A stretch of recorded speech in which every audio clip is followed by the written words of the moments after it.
तो हेलो दोस्तों, मेरा नाम हिमांशु दरिया। आप देख रहे हैं मेरा चैनल, इसका नाम है मस्ती टैग। तो आज हम पढ़ेंगे मेटल्स एंड नॉन मेटल्स। तो नाम से आपको पता चल गया होगा कि ये एक साइंस की केमिस्ट्री का चैप्टर है।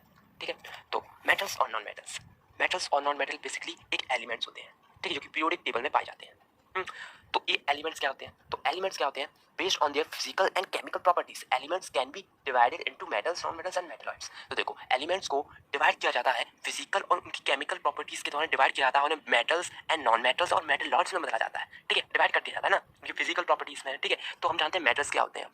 तो देखो, मेटल्स क्या होते हैं? तो देखो, element having a tendency to lose electron and form cation. तो मेटल क्या होते हैं? तो मेटल क्या होते हैं? ऐसे एलिमेंट होते हैं जो कि अपने इलेक्ट्रॉन को लूज करते हैं, ठीक, और किसी को देते हैं इलेक्ट्रॉन को। ठीक है, उनकी यही क्षमता होती है, ये टेंडेंसी होती है कि वो क्या करते हैं, अपने इलेक्ट्रॉन को लूज करते हैं। क्योंकि वो क्या होते हैं? क्योंकि वो इलेक्ट्रॉन डोनर होते हैं। इलेक्ट्रॉन डोनर का मतलब क्यों? इलेक्ट्रॉन को डोनेट करते हैं। क्या करते हैं? इलेक्ट्रॉन को डोनेट करते हैं, मतलब इलेक्ट्रॉन को देते हैं, दूसरे एलिमेंट को देते हैं। ठीक है, दूसरे एलिमेंट को देते हैं। ठीक है, तो देखो, इलेक्ट्रॉन का चार्ज क्या होता है? नेगेटिव चार्ज होता है। ठीक है, तो वो नेगेटिव चार्ज वो और दूसरे एलिमेंट को दे रहे हैं। ठीक है, तो उन नेगेटिव चार्ज आएगा तो पॉजिटिव चार्ज आएगा। ठीक है, तो वो कैटाइन बनाते हैं। ठीक है, क्या होता है फिर? क्या बनाते हैं वो? कैटाइन। ठीक है, कैटाइन आ जाता है। ठीक, पॉजिटिव चार्ज आ जाता है उनके पास, क्योंकि वो नेगेटिव चार्ज दे देते हैं दूसरे एलिमेंट को। ठीक है, तो उनके पास पॉजिटिव चार्ज आ जाता है, मतलब वो कैटाइन फॉर्म करते हैं। ठीक है, वही मेटल कहलाते हैं। अगर वीडियो अच्छा लगे तो लाइक और कमेंट जरूर करना, और ऐसे ही हंसते खेलते कुछ सीखना चाहते हैं तो प्लीज सब्सक्राइब कीजिए हमारे चैनल को अभी।